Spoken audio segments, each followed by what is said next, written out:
Assalamualaikum warahmatullahi wabarakatuh. Di sini saya akan menjelaskan tentang pengertian Sunni.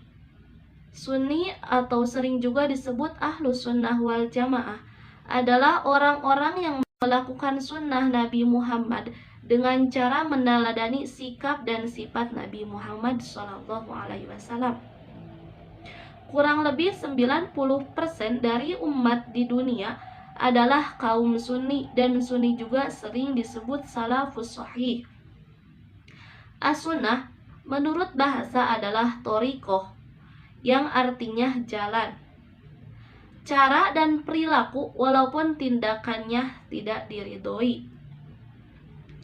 Al-jamaah menurut bahasa, al-jamaah berasal dari kata al-jam'u yang berarti pengumpulan, sesuatu yang sudah terpisah-pisah atau tidak beraturan lagi.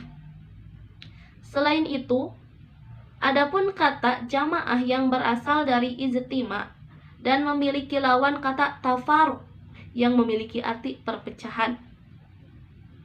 Adapun pengertian lainnya seperti kata sunni berasal dari parase. Ahli sunnah atau para pengikut sunnah Rasul sering menganggap bahwa 3 khalifah sebelum Ali adalah sebenar-benarnya penerus sunnah. Adapun madhab-madhab yang diikuti Muslim Sunni yaitu ada 4 madhab. Yang pertama madhab Hanafi. Madhab ini memiliki kurang lebih 32% pengikut di dunia, atau madhab yang paling dominan di dunia. Yang kedua yaitu madhab Maliki, yang memiliki pengikut kurang lebih sekitar 20% di dunia. Dan yang ketiga yaitu madhab Syafi'i. Madhab ini dipegang oleh imam besar yaitu Imam Syafi'i yang memiliki pengikut 28% di dunia. Dan yang keempat madhab Hambali. Madhab Hambali ini mempunyai pengikut 5% di dunia. Sejarah kemunculan aliran Sunni yaitu diawali ketika wafatnya Nabi Muhammad SAW sebelum menunjuk siapa yang akan menggantikan dirinya. Kemudian, hal tersebut berdampak pada konflik politik yang mengatasnamakan Islam untuk pemilihan siapa yang pantas menjadi pengganti Nabi Muhammad SAW. Beberapa orang berpikir bahwa Alilah yang pantas karena Ali merupakan keturunan Nabi, sedangkan Abu Bakar As-Siddiq dinilai pantas karena merupakan sahabat Nabi. Tetapi hal tersebut karena konfliknya terlalu tinggi menyebabkan pemakaman Nabi Muhammad SAW tertunda selama 2 hari. Sehingga dengan sistem menunjuk, Abu Bakar As-Siddiqlah yang dipilih. Mayoritas di sana berpikir bahwa Abu Bakar As-Siddiqlah yang pantas untuk menggantikan Nabi Muhammad SAW. Tetapi penunjukan Abu Bakar As-Siddiq menimbulkan beberapa konflik lagi, seperti golongan-golongan baru yang menuntut bahwa Alilah yang pantas, sehingga masyarakat tersebut keluar dan membentuk aliran yang baru, yaitu yang disebut dengan Syiah. Syiah merupakan orang-orang yang mengikuti Ali bin Abi Thalib. Dan sisanya, golongan yang mayoritas tidak keluar dari kekhalifahan Abu Bakar As-Siddiq disebut dengan Sunni.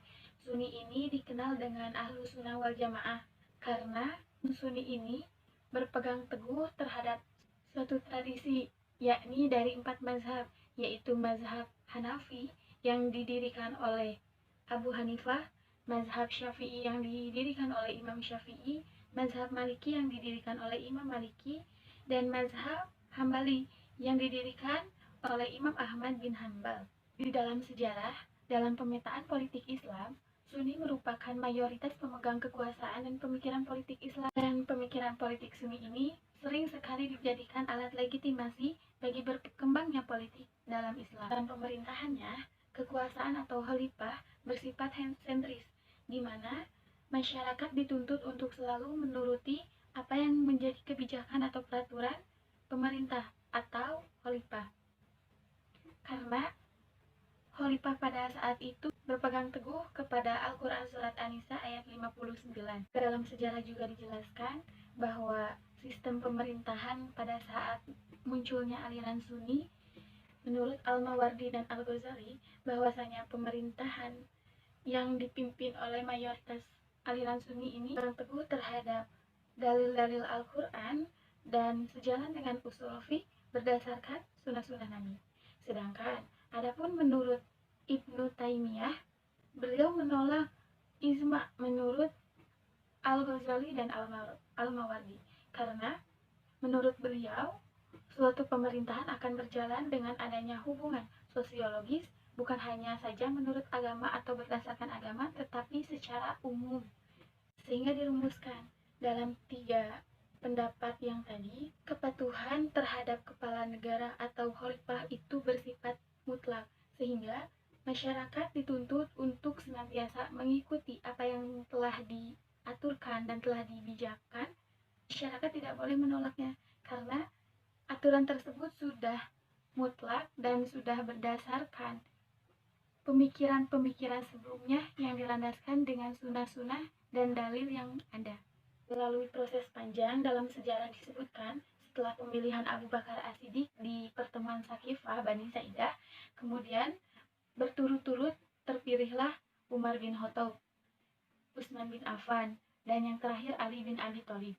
Kemudian 4 tokoh tersebut atau 4 khalifah tersebut disebut dengan Khulafaur Rasyidin.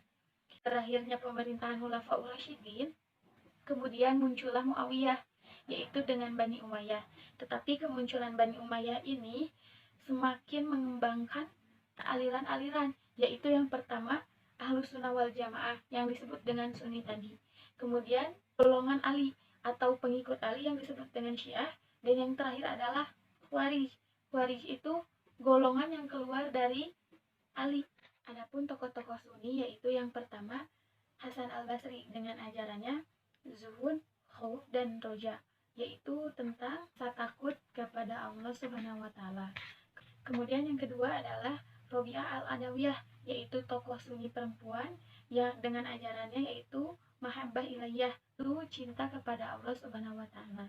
Kemudian yang ketiga Zun Nun al-Misri, dan ajarannya yaitu al-Maqamat dan al-Ma'rifat, yaitu cara pendekatan kepada Allah Subhanahu wa taala. Kemudian yang keempat adalah Al-Ghazali dengan ajarannya al-Ma'rifat, yaitu pendekatan dengan Allah Subhanahu wa taala. Kemudian yang kelima adalah Abu Yazid al-Bustami dengan ajarannya Ana dan Bako. Kemudian yang keenam adalah Al-Halaj dengan ajarannya hulul, yaitu bahwasanya Tuhan itu menyatu dengan dirinya. Kemudian yang terakhir menurut Ibnu Arabi, yaitu dengan ajarannya Wahdatul Wujuh atau kesatuan wujud. Mungkin itu sejarah dan tokoh aliran Sunni dari saya. Ideologi dalam Sunni.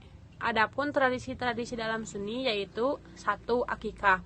Yang dimaksud dengan akikah adalah penyembelihan hewan 7 hari setelah anak tersebut lahir. Jika anaknya laki-laki, maka hewan yang disembelihnya 2. Jika anaknya perempuan, maka hewan yang disembelihnya 1. Mengapa? Karena itu semua menunjukkan bahwa laki-laki lebih kuat daripada perempuan. Dan hukum dari akikah ini adalah sunnah mu'akkadah. Mu'akkadah bagi orang-orang yang mampu. Adapun beberapa ulama yang menyebutkan bahwa akikah adalah merupakan hal yang wajib. Syarat-syarat akikah yang pertama, jika anaknya laki-laki hewannya 2, jika anaknya perempuan maka hewannya 1. Dan yang kedua, hewannya harus sehat, tidak cacat, dan cukup umur. Yang ketiga adalah pencukuran rambut. Hal ini yang paling utama dalam akikah. Dan yang keempat adalah pemberian nama. Nama yang diberikan harus memiliki makna yang baik, karena nama merupakan sebuah doa dari orang tua untuk anaknya. Setelah syarat-syarat di atas terpenuhi, maka selanjutnya adalah pemotongan hewan. Ketika pemotongan hewan di sini harus membaca doa dan menyebutkan nama anaknya. Dan yang terakhir adalah makan bersama yang dibarengi dengan doa agar anak tersebut menjadi anak yang soleh dan bermanfaat bagi orang-orang di sekitarnya. Dan yang kedua adalah khitan. Hukum khitan bagi anak laki-laki adalah wajib dan dilakukannya sebelum baligh. Sedangkan bagi anak perempuan adalah sunnah yang dilakukannya hanya sebagai penghargaan atau simbolis. Menurut hadis, khitan dilakukan pada hari ke-7 setelah kelahiran, sedangkan menurut medis adalah hari ke-3 atau hari ke-7 setelah kelahiran, yang dimana hal ini berfungsi untuk mengurangi rasa sakit pada saat dihitan. Dan tradisi yang ketiga, akad nikah. Pernikahan adalah pengucapan janji yang dilakukan oleh dua orang untuk meresmikan perkawinan secara norma hukum, agama, dan juga sosial. Peresmian secara hukum terjadi ketika ada dokumen yang ditandatangani oleh kedua mempelai. Biasanya acara pernikahan dirayakan sesuai dengan adat dan istiadat yang ada di daerah tersebut. Dan tradisi yang keempat adalah zakat dan infak. Zakat adalah harta yang wajib diberikan kepada orang-orang tertentu dengan ketetapan dan syarat yang telah ditentukan. Dalil zakat terdapat pada Al-Quran, surat Al-Baqarah ayat 43, yang artinya, dirikanlah sholat, tunaikan zakat, dan rukulah bersama orang-orang yang ruku. Dan satu lagi ada infak. Infak jadi dua, yaitu infak yang wajib dan infak yang sunnah. Infak yang wajib terdiri dari zakat, kafarat, dan nazar. Sedangkan infak yang sunnah yaitu memberi kepada fakir dan miskin sesama muslim dalam hal kemanusiaan. Dalil mengenai infak. Malaikat berdoa, "Ya Allah, berilah orang yang berinfak gantinya." Dan berkata lainnya, "Ya Allah, jadikanlah orang yang menahan infak kehancuran." Tradisi yang kelima adalah berkurban. Kurban adalah hari pemotongan hewan yang dilakukan pada tanggal 10 Zulhijjah atau hari tasyrik sebagai bentuk pendekatan diri kepada Allah Subhanahu wa Ta'ala. Hukum berkurban adalah sunnah muakkadah atau sunnah yang sangat disarankan bagi orang yang mampu. Apabila orang tersebut mampu namun tidak melaksanakan kurban, maka hukumnya menjadi makruh. Tradisi yang terakhir adalah berpuasa. Puasa adalah menahan diri untuk tidak minum dan makan sejak terbit fajar hingga terbenam. Puasa dilaksanakan 1 bulan full pada bulan Ramadan dan hukumnya wajib bagi setiap muslim, kecuali wanita yang sedang berhalangan.